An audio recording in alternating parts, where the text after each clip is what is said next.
This is Kia Mikanda once again. It's a beautiful day to you guys. We are in Intercontinental Hotel here in the Five-star hotel. Festival City, Dubai Festival City. We are here for a spectacular program, RLC, Royal Leadership Conference, Consult rather. I think it's a brand from UK, United Kingdom. So they have a seminar here. We want to take you through because they want to work on leadership. It's a leadership program, so it's going to take a couple of minutes. We're going to take you guys through, and I hope you're going to enjoy it. We love you guys. Ciao, ciao. Have a good day.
So today we're looking at, very briefly, ROC's transformation model, the transformation equation. Our aims and objectives for today. So the first one, the definition determines your direction. What is transformation? Right? Building transformation prototypes. And what that means is you're a prototype of transformation. The best teacher, they say, is an example. So if we can say, what is transformation? But a better rendering is, who is transformation? A prototype, one of the things I do, I'm a technopreneur. That's one of my skill sets. I design CRM softwares for United Nations. I was in Saudi Arabia for a while doing stuff for HSBC Bank. We build prototypes. So if you're a transformation prototype, what that means is, if I want to understand what transformation is, I say, look at Mr. Williams. He is transformation. What is transformation? Look at Dr. James. I am transformation. I have become transformation. So it becomes, we move from just theory to actually living it, where the term or the concept actually takes form and flesh. That's where we're trying to go today. So it's not just about a lecture, but it's about becoming transformation, where my life is a reflection of what transformation is. We talk about millionaires and they say to be a millionaire you need to have $4 million. That's fine. But for me, I'm a millionaire when I can touch 4 million people. Then I know that I am becoming transformation. I have become transformation. If one person here today can say, after this conference, this is what I'm going to do to change my family. This is what I'm going to do to change my life. This is what I'm going to do to change society. You have become transformation. That's what we're talking about. That's the vision of RBC. To raise change agents and change leaders who will transform institutions and nations. That's what I'm about. That's what we sleep. That's what I dream. That's what I think. That's what I eat. And that's if we achieve that today, then it's not been a waste of time. Flying 6-7 hours over the Atlantic Ocean, your time has not been wasted. All right, introduction and collaboration for transformation. Obviously, we have different strengths, and it's important in meetings like this that you're able to collaborate. All right, they say, what are the best ways we can do this? We do stuff across London, we do stuff across Africa, we're going to Ghana, Nigeria, back to London. When we're done here, you are doing great stuff. So I want to hear your stories. We want to hear your stories. What are you doing? How can we collaborate? If you're not here with a business card, then I'll ask you why. Because meetings like this, you never know who you meet. The greatest opportunities I have got sometimes is just through somebody that I knew. One of the PR teams that handled what we did, what we're doing today, I met him as Al-Kaima last Christmas, December. He was a waiter in the hotel. But he just did what he was doing with so much joy, and I had to say, Basiru, how are you? And his sister is a HR manager, and it just happens. I'm sure you've met people who have opened doors. We normally like to see people at doors and people at gates. There are certain doors we cannot enter. I was having a chat with him now, and he was just telling me things about Mr. Mohammed, and I need to speak to Mr. Mohammed about this. It's a door, it's a gate, and then that opportunity opens. Many places I've been to in my life is collaboration, because there was somebody who believed in me enough to say, Dr. James, I'm going to give you this opportunity. When I worked in Saudi Arabia, it was amazing. I was designing the CRM software for the wealth management process for HSBC Bank. And it was an amazing time. And it was one person who said, James, you can do this. And I'm going to speak to so and so, and the opportunity was given. Yeah, so those are the three things. It's very important. Quote, life without target is full of regrets. Perspective plus narrative equals productive. Right? So it's important to have a target. Right? When there's no target, you have no indices and metrics for life, isn't it? How do you know if you're doing well? How can we measure? If what we've done is a success, how can we know if I've passed an exam? How can I know if I'm adding age, years in life, and adding progress if there are no targets and goals? I love soccer. I love to play football. I played for my high school. I played for my university. It's all about scoring goals. And when you score a goal, you can see the excitement in the stadium. Everywhere goes wild. So we need to be. Thank you. Okay, so the twin model, leadership and entrepreneurship. So what we're looking at here is the link between leadership and entrepreneurship. So I want to ask you one question. First of all is, how many of you here are entrepreneurs? Just by show of hands. Okay, so there's a fair number, so maybe half of you, okay. And how many of you have been an entrepreneur for maybe 10 years or more? Out of the ones that put their hands up. 10 years or more? Okay. 5 years? Okay. 3 years? Brilliant. And just starting out? Okay, brilliant. Okay, that's really good to know. And the reason why I asked that is because I really wanted to understand, first of all, how long you've been on your entrepreneurial journey, and obviously some have probably given up along the way as well. So it's really good that you can see as well that it is a journey. So entrepreneurship is a journey, and what we will look at today is what are the concepts of an entrepreneur. We will also look at how does leadership link to entrepreneurship. We're also going to look at the RLC twin model, the successful entrepreneur. Okay. So the concepts of an entrepreneur. What is an entrepreneur, first of all? So many do ask that question. So traditionally, an entrepreneur is probably called the businessman or the businesswoman. Oxford Dictionary tells us that it's a person who sets up a business, taking all the financial risks upon themselves. So just a few quick facts for you. There are over 582 million entrepreneurs in the world. Given the US as an example, that's 0.32% of the population. So, entrepreneurs. He thinks much. The elephant thinks run. And it's all mentality. Because when a male lion walks up, he may be outnumbered by a pack of hyenas. But I'm king of my jungle because of my mentality.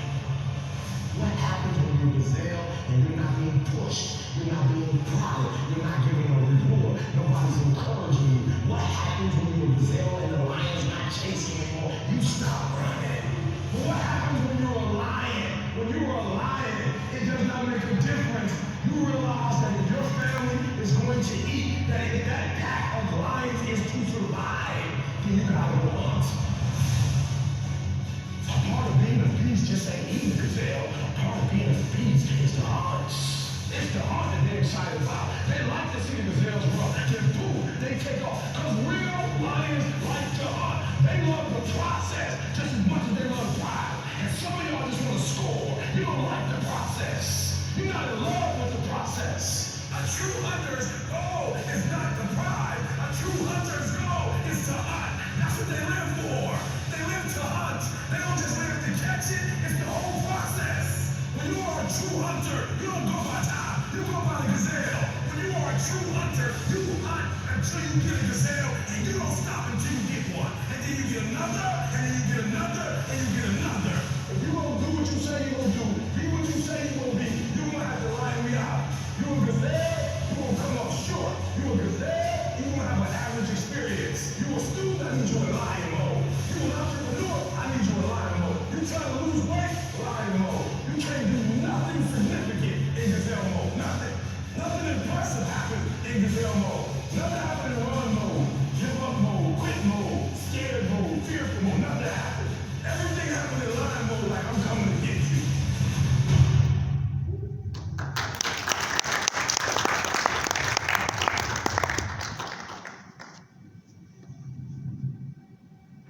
Your hands together for Colonel Muhammad Murad.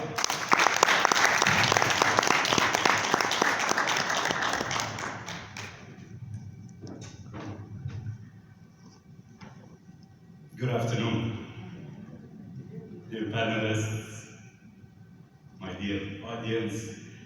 Today I'm here to talk to you about leadership in a very personal way. Turns out that leaders are born, but they are also made. You see, in each and every one of us, there is this skill, trait of leadership. But unless we recognize it, take it out, polish it, and sustain the glitter, we are not going to sustain success. And I believe each and every one of us here are hungry for success and nothing else. But it all depends, what does success mean to you? And then we go deeper into what does leadership mean to you. And for that, I'll take you through a small exercise with the panelists, if I may. What I would like you to do is think about or write down your definition of leadership. In no more than 10 words, think about or write down your definition of leadership.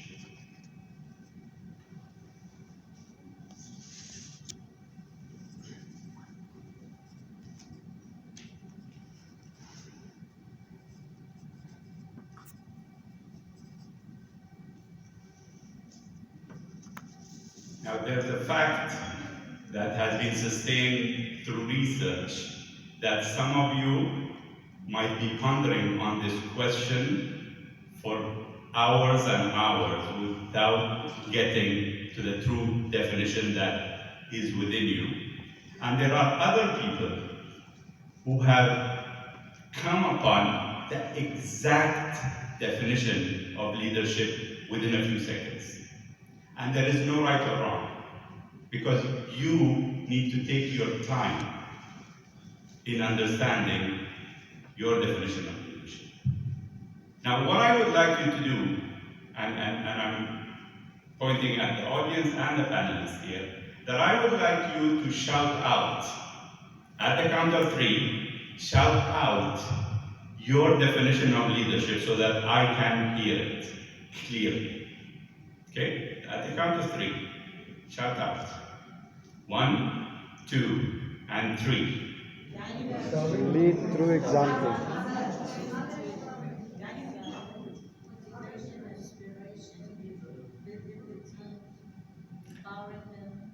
So Dr. Laila is very smart here, because she was the last one, right? She waited for all of you. But the fact of the matter is that I have no idea what each and everyone's definition of leadership is for you. But if I come and tell you my definition of leadership or someone else's definition of leadership, there is no way you are going to be convinced that that is what ultimate leadership is. You see, leadership is personal. And do not let anyone take it away from you. But that doesn't mean that you cannot learn from others. It does not mean that you need to look at leadership theories. You do not need to look at other people's experiences, and probably this is why the panelists are here, is to share experience. But they will not teach you what is your experience in leadership. What is your experience in life going to be?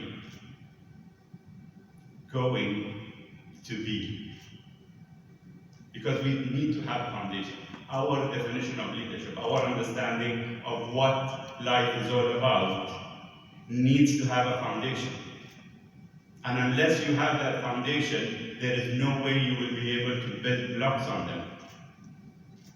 Your foundation is going to be shaky. So we need to create that foundation. Now, if I go and type in the word leadership on Amazon, looking for books on leadership, how many hits do you think we will get? 100. It's going to be hundreds of thousands, probably going to millions nowadays. And there is no way, even Dr. James here cannot read all the books on leadership throughout his lifespan, right? Yeah. And I know he was talking about age. I will not talk about my age also. Probably the photo there is different than what I look like now.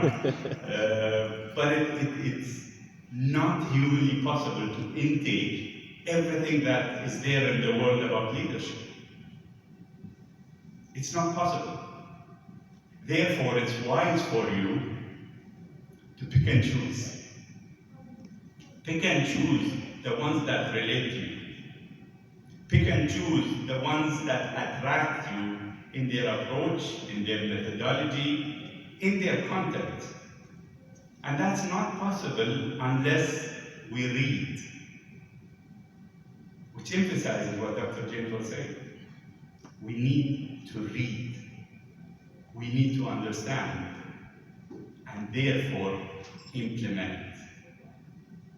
Action means implementation of what you have understood in life, of what makes it possible for you to go on and lead a satisfactory life. You see, success is nothing but satisfaction. You cannot define it by quantity. It's not quantifiable. It's very subjective. And therefore, success to me, at the juncture that I am right now, is being able to share my experience with others. Nothing else. I've been a police officer for 20 years. I have run the emergency medical services in Dubai for 12 years. I have been a successful entrepreneur, I've made a lot of money. But it's time for me to ask myself, what is it that makes me right now? What's my definition of leadership? And let me remind you that the question you have asked yourself of what does leadership mean to you will change in time. So never be complacent. Never take take things for granted that they are going to stay the same because they never will. Emotions with business in the leadership. We do. So I think not all of us, but we have to rectify that small drop. Now we need more sharper in leadership. The type or the name for sharpening your leadership, I think each one, like he said, Dr. He have to know what he want and how he want this leadership to be. And you are the remote of your activities and motivation and inspiration and your team. If you don't push the right button to be the great leader, you cannot have a great team. With COVID, many people of us learn a lot, and we build in the virtual platforms a lot of team. Some of them volunteers, some of them they make it as a business, and here we transfer to the entrepreneur. When we talk about business, we talk about entrepreneurship. Entrepreneurship is a huge ocean. There is a lot of people who have value, and they're doing that business with a value and spirit, and some of them they're doing it only to achieve the target and to make money. I think if you don't have moral in a business, you would not be great entrepreneurship. And like she said, my beautiful Rose from UK, she said, leadership and entrepreneur has to be together. It's true. Today, if we are not greatest in two sides, we cannot balance that, business and entrepreneurship and leadership. So there is a huge gap in between, because if we don't complement each other and we don't collaborate. Okay, so how many of you lead teams? How many of you lead teams? You have a team. Raise your hand as you stand. How many do you lead? How many people? 7. What about you? 5. What about you? 60? You're a good example. How many? 2? 7. No, I'm coming back to you in a minute. There's a reason. How many people do you lead? 3 teams, about 100 people. 100 people. Beautiful. Let me give you that microphone. How many people do you lead? 2. What about you? What's your business? What do you do? I'm in the business of people. You're in the business of people. Interesting. So what do you do? How do you make money? Public relations is one way. Okay, you do events? Yeah. You do events. Okay. Events, public relations, marketing. Very good. I love her answer. Now I'm going to go back. Everybody else can sit down. I want to talk to this person here. Okay, 60 people before, right? Yes, What kind of business? I was a telesales manager. What type of Telesales manager? manager. Okay. A telecommunication company. I have a youth and a full-time people employee.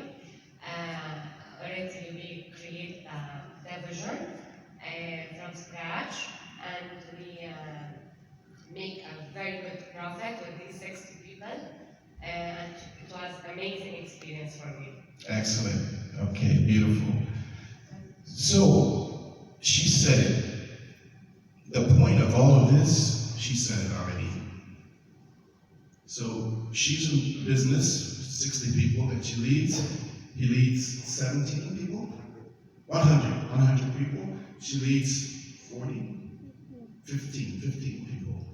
So no matter what business that you do, whether it's technology, whether it's construction, whether it's IT, whether it's finance, you are in the people business.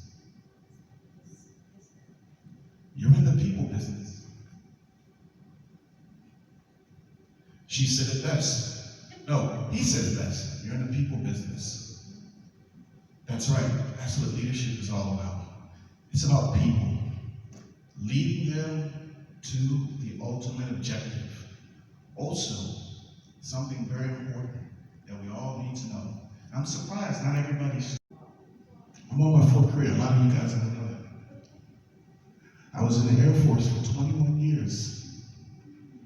U.S. Air Force for 21 years. And what I do today is my fourth career. I've been a leader all my life. Today, I run the UAE Africa Networking Group. The UAE Africa Networking Group is about bringing the UAE and Africa together to do business. It's about building a bridge. 2 women across the UAE and Africa and gave them a platform globally. They went from local businesses to now doing business globally. 7 of those businesses now are actually doing business in the UAE as a result of this program. That's leadership. We started with each person giving us $50 as an admin fee, as a token. They got $500,000 worth of value. That's leadership. We also, I believe that as a leader, you help others to become better. And if you're not able to do that, that's why I asked the question earlier, then you're not a leader. When I look around the room, there's a few people that I've personally touched and I've helped them to become better leaders as a result, or better entrepreneurs, or better individuals. That's leadership. That's leadership. Somehow, some way, we found ourselves in different countries, different society, and here in the UAE, here in Dubai, we're trying to learn the culture, to know how the UAE operates, the government, and everything. So that is actually part of the reason why we're having this leadership program, so that we can actually all function very well in our various endowments, in our business, in everywhere we found ourselves, because meeting an Indian person as a business person is a different thing meeting a Nigerian person like me. So all those things it has all its own role to play as an individual, as a business person from different countries that we have all come from. And regarding this event, we have Dr. Jules. My name is William Stenhouse. I am the CEO and founder of the UAE Africa Networking Group. The UAE Africa Networking Group has been in existence since 2016. We started meeting over breakfast back then, and now we've pivoted now and having some online activities as well. We have about 1,600 members. We meet weekly now at Kiza from 1 to 3 on Wednesday, and at Fogo de Chao and DIFC on every Sunday from 5 to 8. I want to introduce to you guys something very, very near and dear to my heart, and it's a project called the Titans of Africa. Titans of Africa is a book, it's a journal about excellence from Africans in the diaspora and across the continent in all various sectors, from finance to music to agriculture. And this will be prominently displayed across the UAE, across Dubai government offices, export pavilions, universities, business clubs, golf clubs, etc., etc. And it's really highlighting 100 of what we consider titans that are doing great things, making impact across the world. So we're very proud of this. This is the Dubai Expo Commemorative Edition, and it will be launched June 5th here in Dubai. So yeah, we're quite excited about this. So if you'd like more information, go to our Instagram, Titans of Africa. You can DM us, and we'll be happy to answer your questions. Yeah, I will put the Instagram link below, so you can click and directly follow them on Instagram too as well. Are you on Facebook as well, or only on Instagram? We're on Facebook. UAE Africa Networking Group is on Facebook. It's on Instagram, UAE_Africa Networking Group. We're also on LinkedIn as well. Yeah, we're on. Soon we'll be on TikTok as well. Oh yeah. Yeah, that's necessary. We're gonna put all the link in the link below. That's how I have one simple question, not really simple. What's the future of the youth, African youth here in UAE? What do you think of African youth, like in the next 5 years, in the next decade? Well, I think now that COVID has shown us a different way, we are thinking different, acting different, the world has changed. I think the youth need to look at how they can establish business for themselves. What is that unique selling point? What is that unique product or service that they can provide in the market where there's a gap? The UAE, unlike most other countries around the world, is open for business.